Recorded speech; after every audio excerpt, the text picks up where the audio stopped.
ॐ नमो भगवते वासुदेवाय। ॐ नमो भगवते वासुदेवाय। ॐ नमो भगवते वासुदेवाय।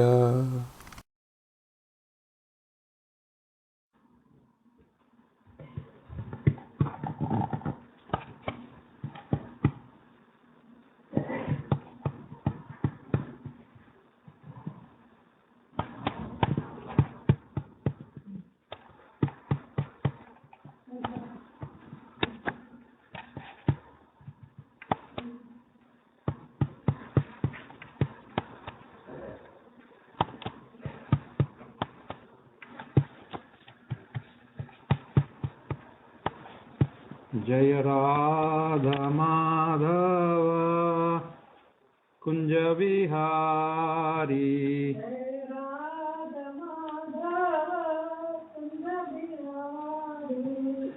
जय राधा माधव कुंज विहारी।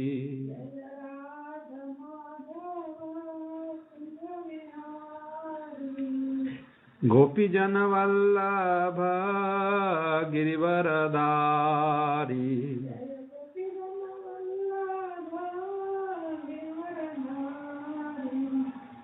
यशोदनंदन ब्रज जन रंजन। यमुना तीरावनचारी।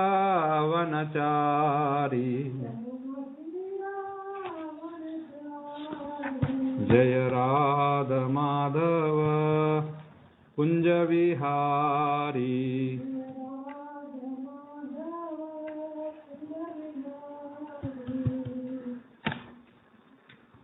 नारायणं नमस्कृत्य नरं चैव नरोत्तमं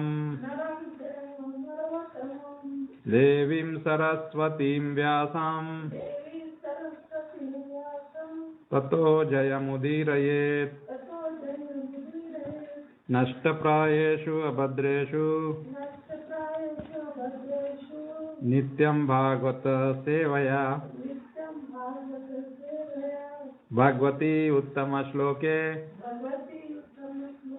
भक्तिर्भवति नैष्ठिकी। ओम नमो भगवते वासुदेवाय। ओम नमो भगवते वासुदेवाय। ओम नमो भगवते वासुदेवाय। Reading from Srimad Bhagavatam, Canto 1, Chapter 12, text number 15 and 16.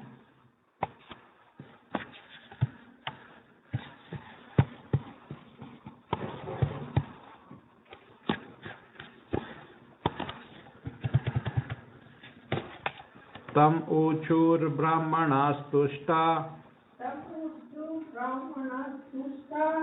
Tam uchur brahmanastushta. Brahmanas ustushta. Rajanam prashrayanavitam. Rajanam prashyanarvitam. एषा हि अस्मिन्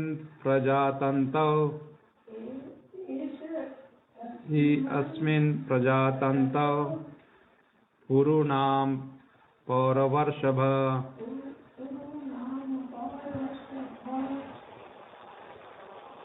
Tam unto him. Uchuhu address. Brahmana the learned Brahmanas. Tushta very much satisfied. Rajanam unto the king. Prashraya anvitam very much obliging. Esha this. He certainly. Asmin in the chain of Prajatantau descending line, Puru Naam of the Purus, Paurava Rishabha, the chief among the Purus. Translation by His Divine Grace, A.C. Bhaktivedanta Swami Srila Prabhupada. The learned Brahmanas, who were very satisfied with the charities of the king, addressed him as the chief among the Purus and informed him that his son was certainly in the line of descent from the Purus. Please repeat. The learned Brahmanas, who were very satisfied with the charities of the king, addressed him as the chief amongst the Purus and informed him that his son was certainly in the line of descent from the Purus. Text 16. Devena pratighatena shukle samstham upeyusi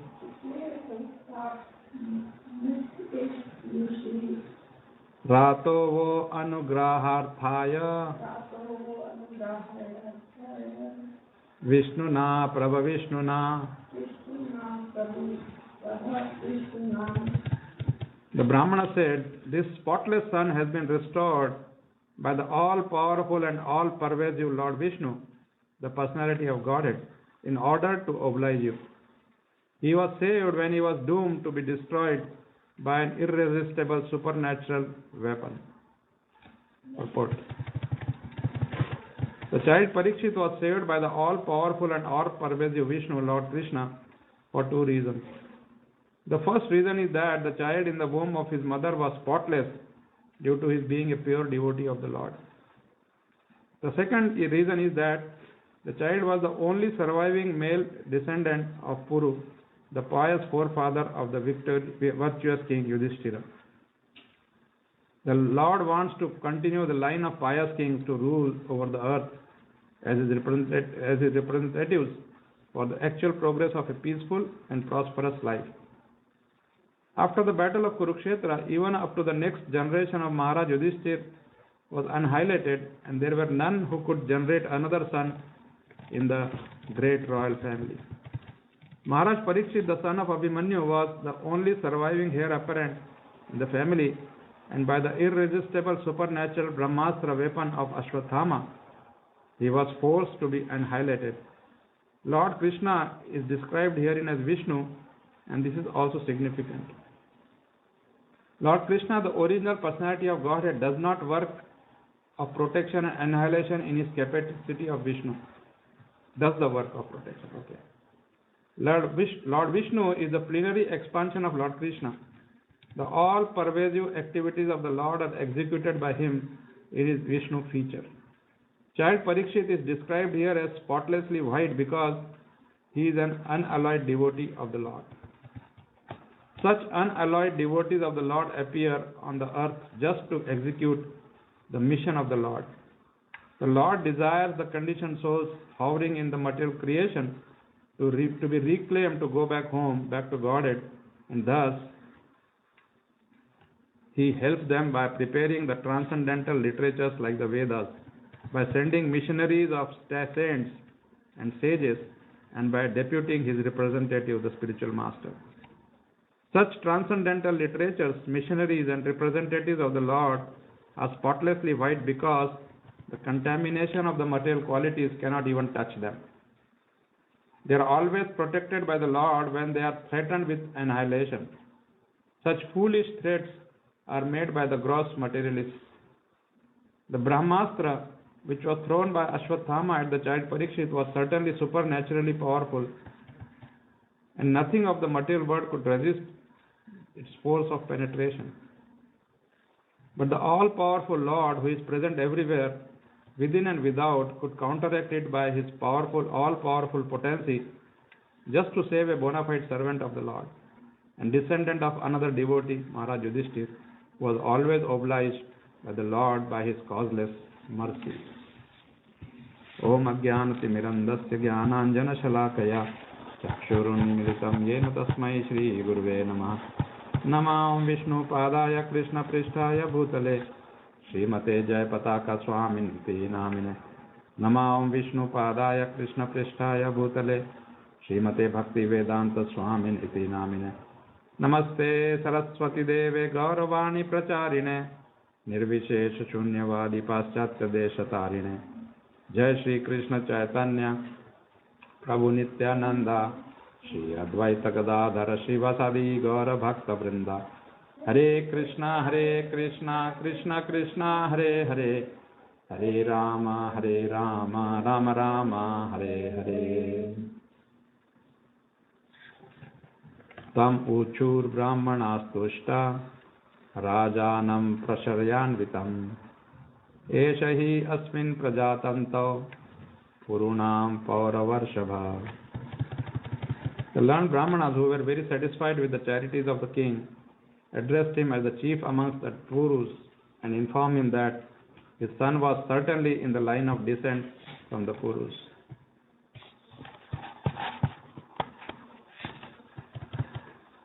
Daivena pratighatena shukle samsthan upeyushi tato vo anugraharthaya vishnuna prabhu vishnuna. The Brahmana said, this spotless son has been restored by the all-powerful and all-pervasive Lord Vishnu, the personality of Godhead, in order to oblige you. He was saved when he was doomed to be destroyed by an irresistible supernatural weapon. So now we see Sutta Goswami is describing about, in the previous verse he was talking about how Yudhishthira Maharaj gave charity, donated so many things to the Brahmanas. And it was described that how charity must be given to the right person at the right time for the right cause. And Yudhishthira Maharaj has fulfilled all the conditions. So they praised him, and then they also accepted that Parikshit Maharaj was in the lineage of Puru. Puru is, is the forefathers of Yudhishthira Maharaj. So that lineage is continuing. That's what they confirm, that it's continuing, and he is the right person. And as we know, almost everybody was killed in the battle of Mahabharata. So there were no other branches available. This was the only hope for the Pandavas to carry forward their dynasty. So here, that's okay. That's, at that time, this is at the 5,000 years back.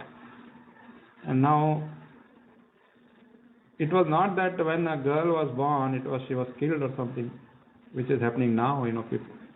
Millions of girls are being killed in the womb of the mother, or afterwards, or something like that. Because people just take up some point and just try to follow it blindly. They don't apply their minds to the time and circumstances. That's very important. So we can see that Shukle, the Parikshit is called Shukla. Shukla means white. Like we have Krishna Paksha and we have Shukla Paksha. So Shukla means white. That's the waxing moon, the waxing fortnight where moon increases every day. So he was Ratah, it means restored. His life was restored. And who did it? Vishnuna Paru Prabha Vishnuna. Prabha Vishnu means very powerful. And here Srila Prabhupada explains that Lord Vishnu, we know that Krishna was present there, right?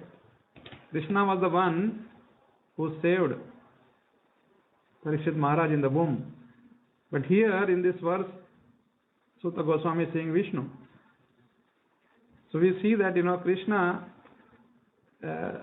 expansion. Vishnu is Krishna's expansion, and then he maintains this whole universe, all the cosmos, So that's why we have this Trimurti. But that again proves that Krishna is the original, Because although he was doing it, the name is taken Vishnu here, so that credit is given, because he is the one who is to maintain. Okay, so Krishna doesn't want to take credit for that. And Sutta Goswami properly addresses, and Srila Prabhupada explains in his purport that yes, it was Krishna himself, but he got it done through the agency. Like when Draupadi was being disrobed, Dushashan was trying to disrobe her. Krishna never came from Dwarka actually. Krishna was in Dwarka. But then we know that Krishna came. So the scriptures describe that it was his name, because she called the name. She said Krishna, she was calling the name of Krishna. And so there is no difference between Krishna and his names. That's another point here. So Vishnu, Krishna, everything is same. But then when it comes to personalities, they are different. The personality of Vishnu is different than personality of Krishna. Krishna is in a totally different mood. We don't see Vishnu standing with a flute in his hand, three-folded. He's always straight, erect. Shankha, Chakra, Gada. Padma. And then even if he's lying around on his Ananta Shesha, again, Shankha, Chakra. Everything is there always. But Krishna, if you see, he's not always holding the flute. Sometimes he puts the flute in the chadar. Sometimes he doesn't have the flute at all. It's not that he has to carry the flute all the time. Then otherwise people will not recognize, oh, you don't have flute, so you're not Krishna. He plays the flute to enjoy the bliss. And not only enjoy, to give that pleasure to everybody else, all the devotees. So there are some small technical differences. People ask this question all the time. Rama, Krishna, Lord Shiva. What are the differences? So these are some of the subtle differences. But we'll see now that how Parikshit Maharaj grew, his horoscope and his everything. All the details will come next few shlokas. Thank you very much. I'd like to stop here. Srimad Bhagavatam ki Jai. Srila Prabhupada ki Jai.